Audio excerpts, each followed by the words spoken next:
Welcome back to Fractured Folklore. We hope you enjoy today's selection of stories. In an effort to keep our videos from being too long, there are only 2 this time.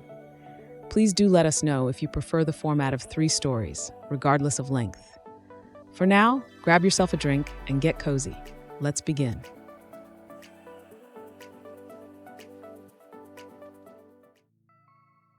The Dream Makers by Graeme Johncok. This story starts with a group of girls on their way for a day's berry picking. They didn't want just any berries, they wanted the best. And everybody knew that the best berries grew in the shadows of the black Columbian mountains. They set off without a care in the world, laughing and joking, having a great time. When they got to work, one of them wasn't bothered with joking anymore. She had a job to do and she was going to do it well. She went further and further, higher and higher without realizing that she was leaving her friends behind.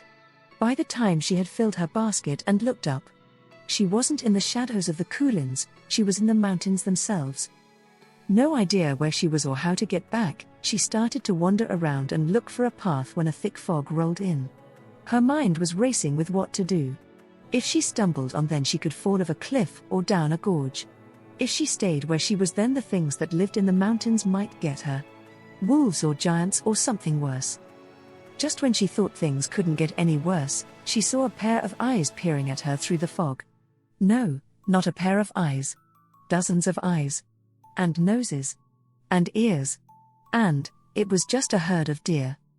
She was laughing with relief when one of the deer stepped forward and nodded at her.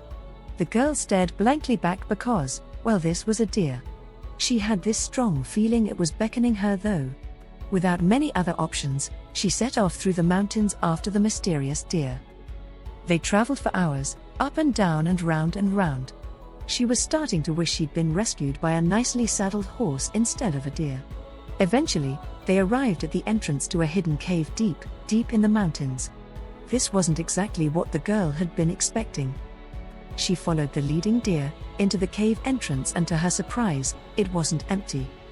An old man and an old woman were sitting like statues on 2 chairs, staring deep into a pool of water.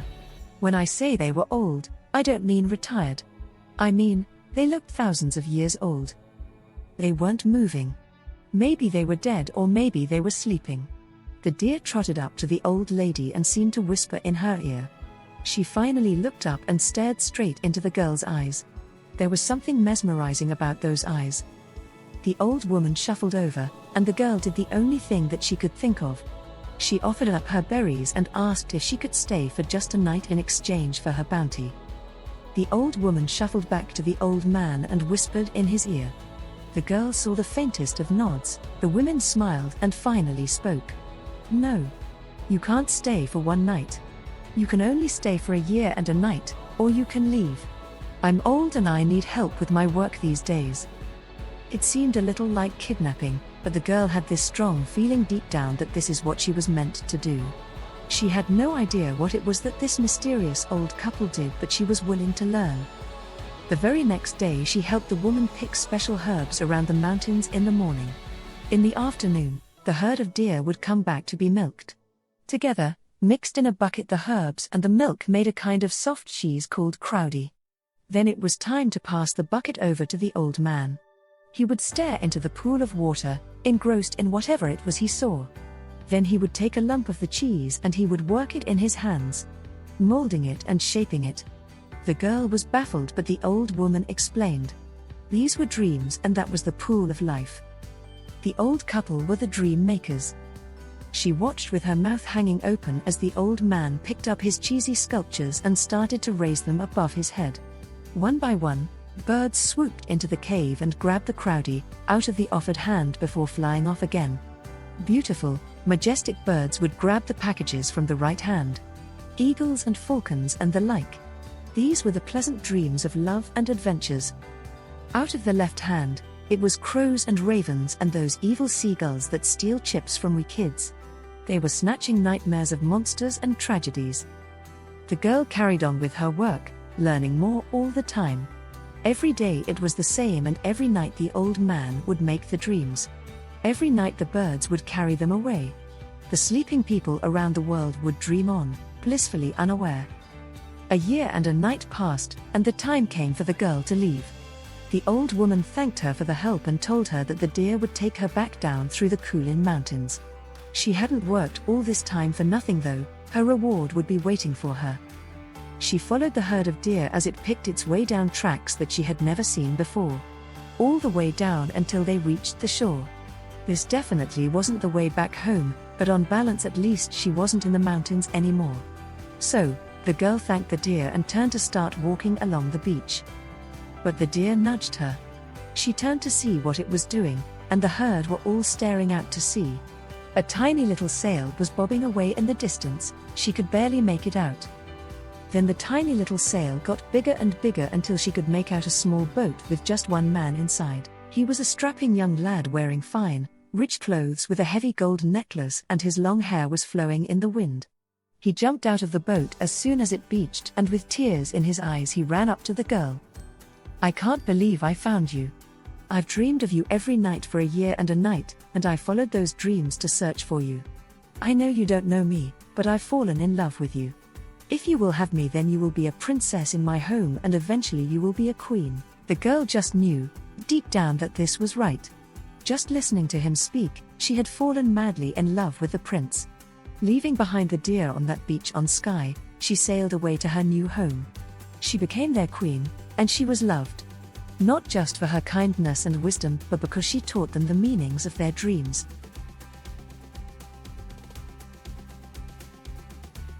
Hummingbird brings the stars. Original author unknown, this particular version has been written by Fractured Folklore. We hope you like it. In the beginning, there was only daylight. Endless sunshine stretched across the earth. The animals lived in peace, ages before humans came along, and for a long time, all was peaceful. Every creature had plenty of food, and few concerns. But, as all good things tend to do, this easy contentment crumbled as the animals found things to squabble over and began to hoard resources despite their bounty. Fights broke out, happiness turned bitter. Even the air tasted sour. Disappointed, the Great Spirit covered the world with a thick blanket, blotting out the sun and plunging the world into darkness. Despair grew in the hearts of the animals, and they set aside their arguments, barbs, and claws. Where had the fighting started, anyway? No one could quite recall. Still, the blanket of night stayed firmly put, despite the ceasefire and return of peace and quiet. It would take more than soft apologies to appease the Great Spirit now. To find a solution, a council formed, the creatures banding together to try and find a way to restore the light. The bear, with his long luxurious tail of which he was enormously proud, boastfully declared that he was the strongest, and so he would tear the blanket down. He climbed to the peak of the tallest mountain and leapt as high as he could, clawing at the sky with his mighty paws. But his frantic swipes only brushed against the darkness, leaving what would become known as the Milky Way in their wake. And as he tumbled and slid back down the mountain, his glorious tail was shortened, as was his pride. The arguments continued, and intensified. No one even noticed the tiny hummingbird, his voice lost in the din. "I can do it." They would have laughed, if they'd heard. Who would go next? If the bear could not succeed, how did anyone else stand a chance? The vulture decided to take a turn. Without the sun, the beautiful feathers on his head weren't getting the attention they deserved. It needed to be restored, just for that. The strength of his wings took him close enough to the shroud, and he attacked it with gusto, ripping open a hole and triumphantly sticking his head through. His scream silenced the animals below. The vulture descended rapidly, the sun having burned his feathers clean off, leaving him a white ruff around his shoulders instead. "It's hopeless," he cried, but above, the moon shone brightly through the tear he'd made. With the vulture's return, the animals continued to argue. Nobody heard the hummingbird sigh, or even noticed as he flew away, and soared as high as he could. Like an arrow to its mark, he could not be stopped. With his beak, he jabbed holes into the blanket, and the light came shining through. Determined not to give up, he stitched their efforts into the sky. First came the bear, though his tail was newly shortened, then the vulture with wings spread wide, and despite knowing his efforts couldn't possibly bring back the sun entirely, he soldiered on, until his wings gave out and he fell to the earth, exhausted. The animals gathered around him, shamed by their choice to argue rather than to listen, humbled by the smallest of them all. However, the Great Spirit was pleased by the heart and will of the hummingbird, and so told the animals the sun would indeed return. But the blanket would be placed over the world at the end of each day, so that they would always remember the lessons learned. Thus, night and day were born, and the darkness blazed with stars. Here's another tidbit we found when searching for an official version of this tale. Thanks to the Association of Avian Veterinarians, a Mayan legend explains how the gods created the hummingbird after noticing they needed a messenger to carry their thoughts and wishes. Since they didn't have more clay or corn to create another animal, they carved a small arrow from a jade stone and blew life into it. In pre-Columbian Mexican cultures, the hummingbird was known as the courier of the gods. Thanks for tuning into Fractured Folklore. Please join us again next time to sprinkle a few more stories into your life. Got a story you'd like featured? Share it in the comments below or send us an email. Remember to like, share, and subscribe. See you in the next one.